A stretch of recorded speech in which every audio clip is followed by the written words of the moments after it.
Hey, aku Tony. Gimana kabar kalian semua? Semoga dalam keadaan sehat selalu. Gimana? Masih jadi kaum rebahan? Masya Allah, masih muda lagi. Hehehe. Oke teman-teman, kali ini aku mau ngajak teman-teman jalan-jalan lagi nih di salah satu pedesaan yang ada di Jepang. Dan pastinya sambil membahas sesuatu hal yang mungkin akan ada manfaat bagi aku maupun buat teman-teman yang menonton video ini. Ntar dulu kita nikmatin dulu ya pemandangannya. Oh, bagus banget kan? Sugoi. Apalagi pegunungannya itu menjulang tinggi. Nono kan? Bagus banget. Sugoi. Lalu yang terpenting, tonton video ini sampai habis biar teman-teman semua gak salah paham. Oke, karena pembahasan kali ini cukup penting dan sedikit berbahaya bagi sebagian orang, yaitu tentang masalah sikap rasisme. Lebih tepatnya ini pengalaman pribadi aku yang pernah aku alamin selama di Jepang tentang sikap rasisme. Ya mungkin sebagian dari teman-teman semua sudah tahu dong apa itu rasisme. Tapi buat teman-teman yang belum tahu apa itu rasisme, aku jelasin sedikit apa itu rasisme. Oke. Rasisme atau rasialisme adalah suatu paham yang merasa ras diri sendiri merupakan ras yang paling unggul dari ras lainnya. Rasisme ini biasanya dikaitkan dengan paham diskriminasi suku, agama, ras, adat golongan tertentu, ataupun ciri-ciri fisik pada seseorang. Ternyata sikap rasisme juga bisa memicu timbulnya perpecahan pada suatu golongan loh. Bahkan bisa menimbulkan peperangan. Buset, bahaya juga ya. Jika kita cermati kata-kata aku yang tadi, bisa disimpulkan bahwa sebenarnya kita semua bisa menjadi pelaku rasisme. Buset, bahaya juga ya. Ntar dulu nih, saya ngos-ngosan. Aduh. Untung udaranya seger di sini. Lanjut. Selain kita bisa menjadi pelaku, kita juga bisa menjadi korban dari perlakuan rasisme orang lain. Nah, kayak aku sekarang nih, aku sering menjadi korban rasisme dari orang Jepang. Meskipun gak setiap hari ya. Ya pokoknya ada aja lah keadaan yang menurut aku itu adalah sikap rasisme. Meski gak semuanya ya. Inilah beberapa hal yang pernah aku alamin tentang sikap rasisme selama di Jepang. Kira-kira apa aja sih?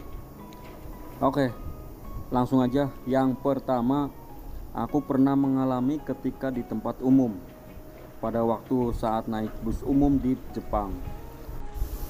Pertama masuk bus tersebut, teman-teman, orang Jepang yang ada di dalam bus tersebut ketika pertama melihat aku itu sontak pada pasang muka ketakutan kayak melihat hantu aja ya. Kan aku cuma mau ikut naik gitu, tapi respon orang-orang menurutku berlebihan. Ya itu masih batas wajar sih. Mungkin dari segi wajah dan warna kulit kita kan berbeda, jadi wajar kalau orang-orang pada kaget. Tapi yang bikin aku risih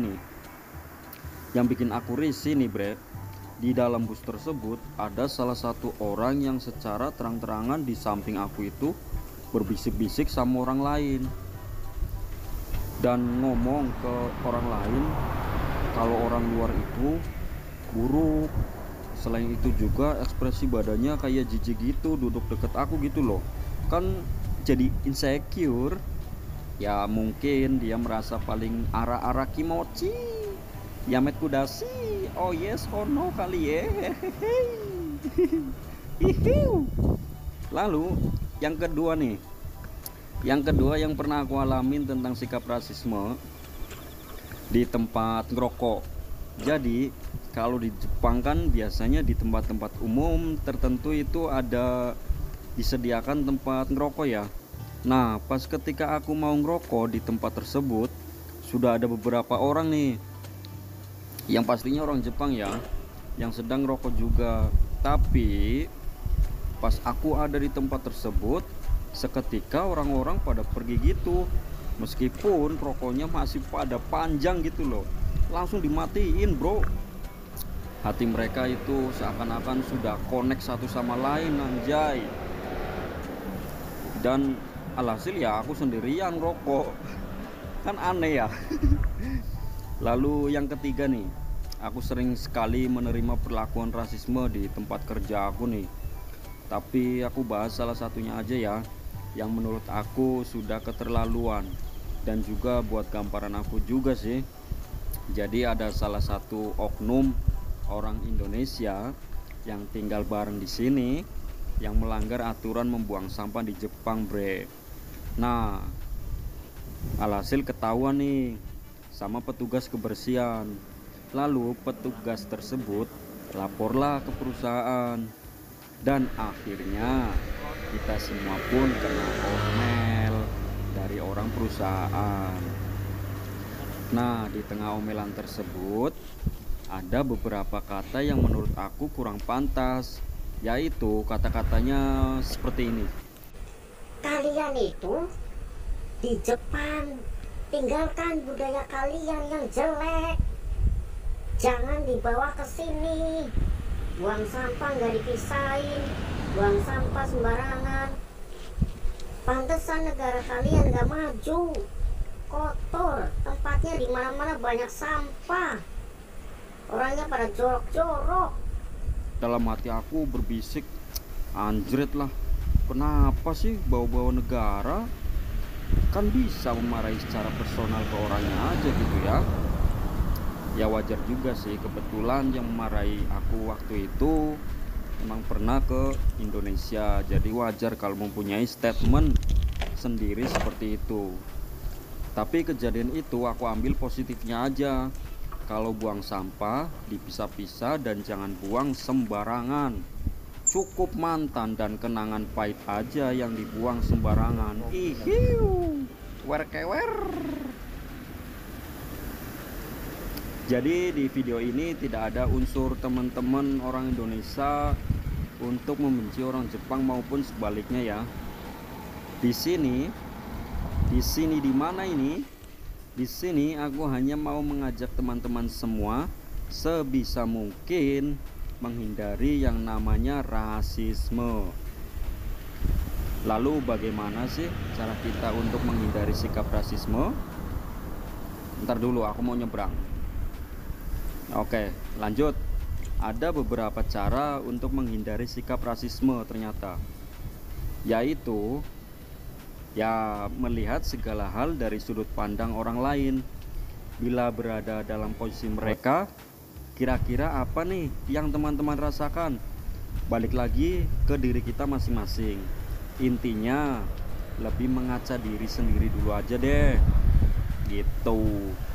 Oke teman-teman, mungkin segitu aja pembahasan dari aku mengenai sikap rasisme. Kalau dari pembahasan aku ada kata-kata yang kurang berkenan, aku mohon maaf yang sebesar-besarnya.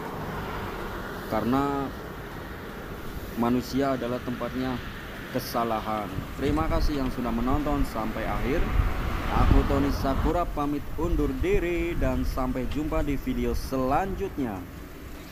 Salam damai jamatane.